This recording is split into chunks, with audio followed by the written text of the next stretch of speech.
LIQ Golf Club members. Here we are on a beautiful Thursday morning. I've got a special treat for you this morning. I've got course architect Graham Grant, who's going to take us through the 3 holes, 14, 15 and 16, and from a course designer's point of view, give us the philosophies around designing the hole.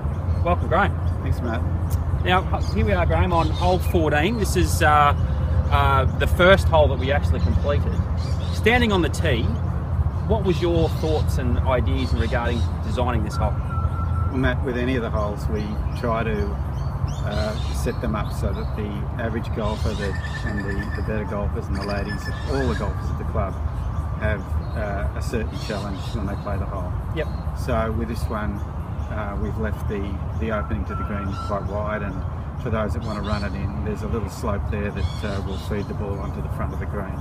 Yep. And for the better players, there's the challenge of carrying the bunker and trying to get it close to the pin. Mm-hmm. The green is on a diagonal angle, so that anything that's hit too strong carrying the bunker and offline will feed off the green and into the swale at the back left. Same applies at the front of the green. If the shots are hit too strong or too strongly, then the hollows and the undulations around the green will come into play and give people a variety of chip shots or pitch shots to play in order to get it up and down. There'll be some difficulty around the green, which is what I like to see if you miss the green, so that you've got to play a good shot in order to get it close and get your par. Mm-hmm. And you've moved the green to the right slightly? The green's gone to the right. There was another. You prompted me really in that there was a particular problem with the old 14th and the left-hand side and going to the 15th tee. The access was bad. There was never the opportunity to grow good turf. Mm-hmm. So we've moved the green to the right, opened that area up, taken the hazard away, and allowed people to spread their traffic as they go. And that's a pretty important thing, or an important point to make, and that is that when people play the hole and walk from the green to the tee, they spread their traffic so that the turf doesn't come under too much stress. If they walk off the green in single file, they'll create a path or a track, and they won't get the benefit of the Yep. work we've done. Yep. So we'd like them to spread their traffic as much as they can. Yeah, perfect. And now looking from the tee, the hole cosmetically is very good. With the raised bunkers and the raised mounds on the right, you can really see how the hole sort of plays out. Well, of course, when you're doing any design work, you want that's an important factor. There's the practical side of it, there's the strategy, but there's also the landscaping and the attractive design that you put into it. It's something that Mackenzie said many years ago when he built Cypress Point. A lot of his work was being criticised prior to that. He went to Cypress Point expecting a lot of criticism of the golf course because his designs in those days were considered to be quite radical with the undulations he put in the course. Yep. But he said it was because of the beauty of the site. Yep. He felt that it overcome any of the other criticism that might have taken place. Fantastic. It made people feel better about the place. Yep. So you always, it's important to make your designs look really attractive and fit with the environment. Yep. With the bunkers, we've tried to leave the bunkers with a fairly natural sort of look. I hate to see the formal, symmetrical lines to the bunkers on any golf course. Yep. And so my work has always been about trying to replicate some of the sandbelt work, but even some of that work has been formalised and shouldn't have been. Yep. So to keep them as natural looking as possible, and coming back to what Mackenzie had in what he was doing, he was creating all these jagged edges on bunkers in the old days. Yep. That all got formalised. People didn't realise why his work was so well regarded, and that was part of it. They went in and they changed all the shapes by formalising. Okay, I hope that doesn't happen here. Yeah. So we'll go down in a minute and have a look at the 14th green and the bunkers, and you'll be able to give us a close-up view of exactly what you're meaning about formalising the bunkers and why we don't want to do that and keeping the jagged edges, which would be great. Okay. Let's pop down to the 14th green and we'll have a closer look there, and Graham can give us his ideas around the green. Okay.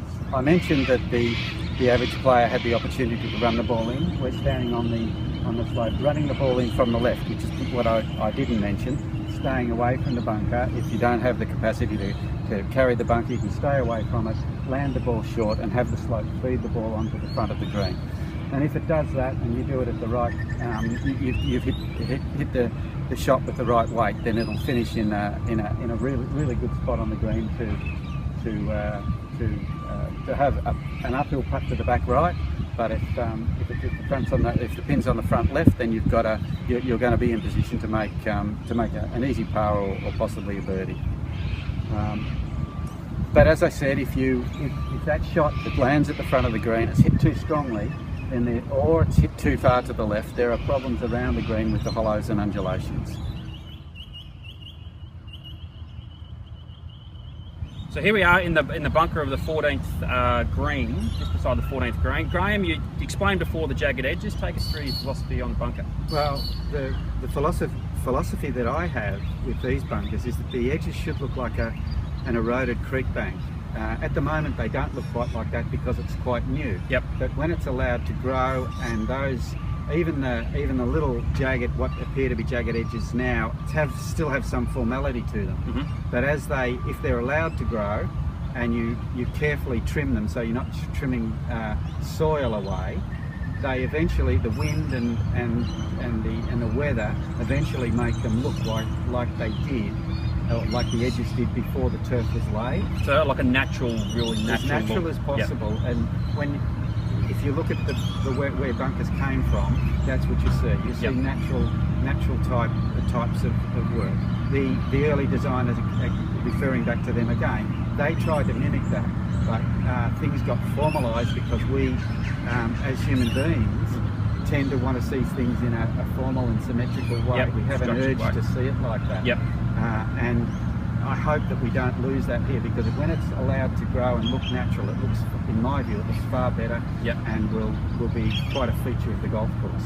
There's a lot of strategy about this hole, as you mentioned before. If you go left, you've got an uphill chip shot or an uphill putt to a pin, but if you do decide to tack the pin to the right, you've got to tend with these two bunkers and basically a downhill shot potentially from this back bunker. Yes, we've got, well, if the green is set up so that anybody that does, because it's on a diagonal angle, you haven't got the length of the green to aim at. But Yep. we've got what you would call almost a check mound or return mound Mm-hmm. at the back of the green. So Yep. the people that carry the bunker are given some sort of respite because Sure. of the way the slopes are on the back of the green. Yep. Yep. But of course that shot to carry the bunker is the most difficult. Yep. But we've given them some, as I said, respite. Opportunity. Yeah. And over the back, which we'll have a look at later, there is big swales. So again, if you go too strong into the swales, it makes it quite challenging. If you select the right club but pull it, Yep. then because of the diagonal nature of the green, you're going to be faced with a chip shot from a metre below the green, Mhm. and that's Yep. going to be difficult to get it up and down. But I think that's worthwhile, because you can, if you don't want to carry the bunker, Yep. and you're not accurate enough, you can play to the Yep. front of the green and have it feed towards the right. Yeah, which is great. It's a hole with plenty of options to play, which Yeah. is important. Yep.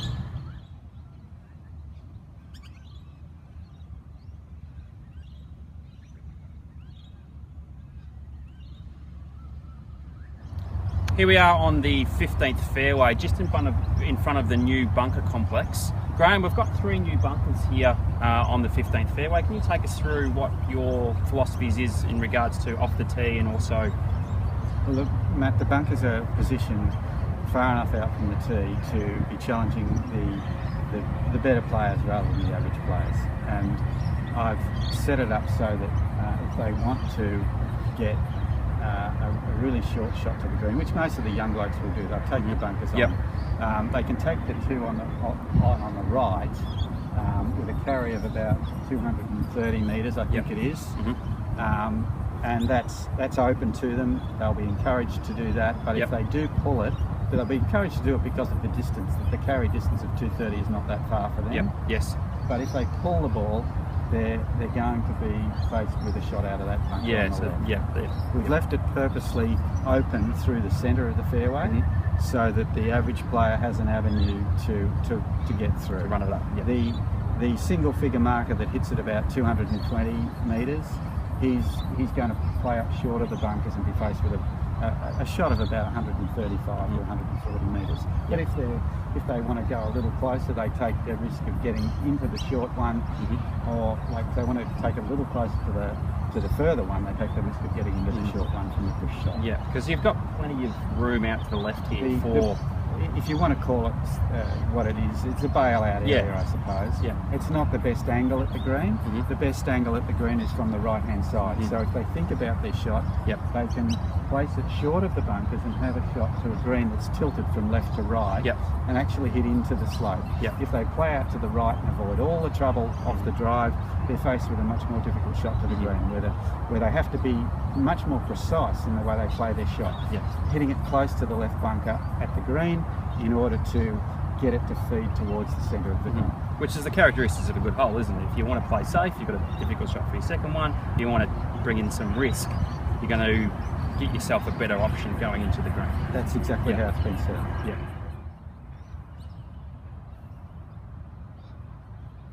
Down just in front of the 15th green, Graham, we've got now some undulations in the fairway. What prompted that? And that the work that we've done over the past 4 or 5 years has all been predicated on trying to improve the drainage on the course. And 15, as Adam just said, 15 was one of the worst areas. The 15th approach and the left-hand side of the green was one of the worst areas on the golf course. 3 years ago, I think it was, we were going to just do the drainage on the fairway, but as we got closer to the green, it was the same as 8. It got worse and worse, and so I suggested to the club that the only way we could fix it properly was to do the green, or the contouring around the green, so that we could direct our water to where we wanted it and make it blend with the green. So these mounds are the natural drainage that focus the water down to an area where we can get it right.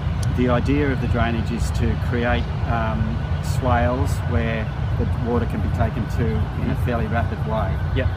The undulations do that, and from the swales, the water gets away quite quickly. In some cases, it might be surface water that's taken away with pits. Okay, here we are on the fringe of the 15th green. Graham, take us through the green. Matt, as with the 14th, we've left the approach very open, but it still requires a precise shot to get it onto the green and get it near the pin. The shots that are, if you land it on the front edge of the green, the ball is going to feed to the right and into the centre of the green. If you're running it up, you'll have to hit it on the approach in the right spot. Otherwise, it can feed both ways, and you're faced with a chip and run to get it onto the green. I think that's reasonable on a hole of this length. Just make sure that if you are going to run it in, you pick your spot and you hit your shot correctly. The back of the green is a little different. It's designed to take the shot from the right side, hitting into the slope, and over the little swale that we put on the front right of the green. It's separated the green into two, I guess, distinct areas, and the pin either at the front of the green or the back of the green will create quite a challenge on the hole.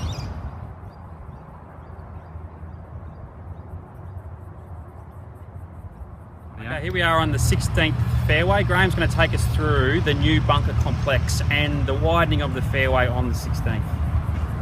Okay, Matt, the bunkers have been set up to challenge the drive bunkers have been set up to challenge the long hitter.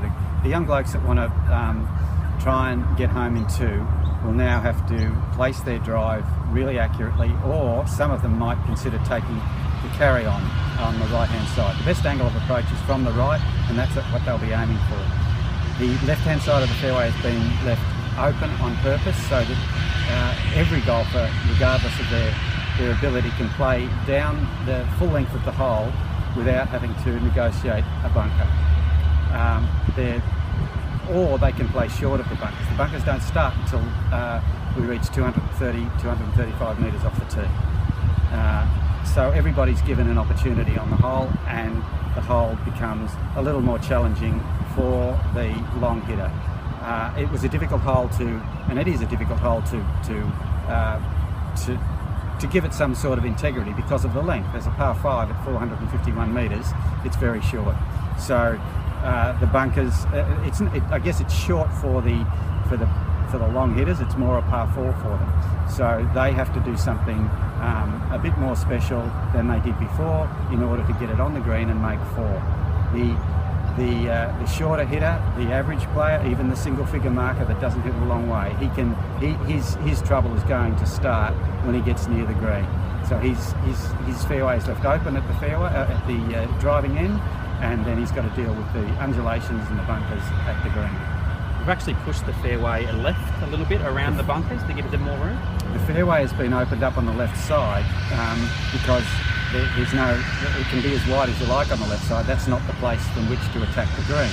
So we let them play down the left, not put anything in their way, and then they can deal with the second shot, trying to work out what they have to do from there, but they can stand and hit a reasonable shot to the approach.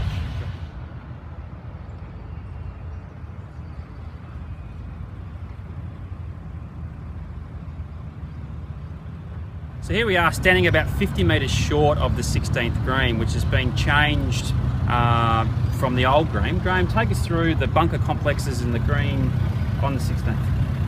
Okay, as you said, we've changed it quite dramatically. It's a 451 metre par 5. Before we had a green that was as big as Texas and really didn't suit the hole.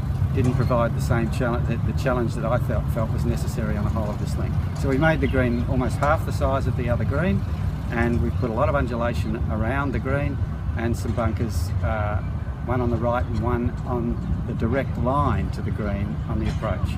Any bunker that's placed on a direct line to the green will always cause a little bit of controversy, and I believe there has been some already, but there is ample room down the right-hand side if you think about the way to play the hole. The players that want to try and get home in 2, I feel, have to have some sort of special challenge, and part of that is at the trees they have to hit it over, but then the bunker. And if they don't get it over the trees, not quite to the green, if they're faced with a long bunker shot, that could make it hard for them to make a par. So and then again, the way we've structured it with the undulations around the green makes it flow and blend really well with the good undulations that are through the golf course already. If you stand on the 16th fairway and look at the beautiful undulations that were originally here, we've tried to blend with all that, even with our mound work on the right-hand side to block out the 17th tee.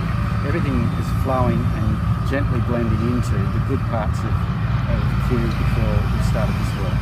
And the play here around the bunker, if you don't want to take the bunker into play, is the right-hand side, not the left?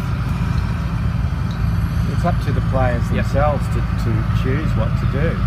And we've given them, most of the room is down the right. And that's where I think most players will attempt to hit their second shot.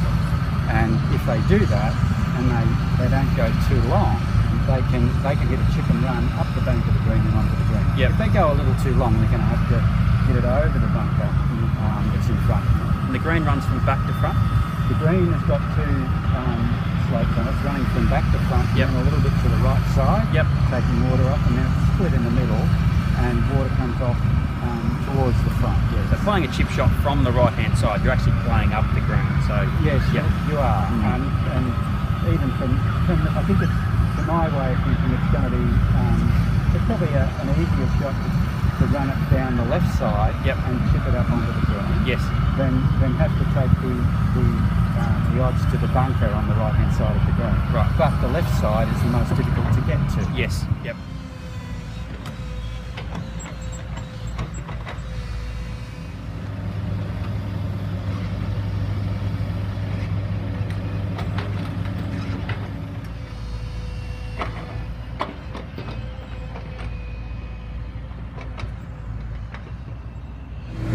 On behalf of the golf club, I just wanted to thank Graham. It's going to make for some fascinating viewing, and it's great to see the philosophy gone into each of the hole designs. So on behalf of you, Graham, thank you for your time.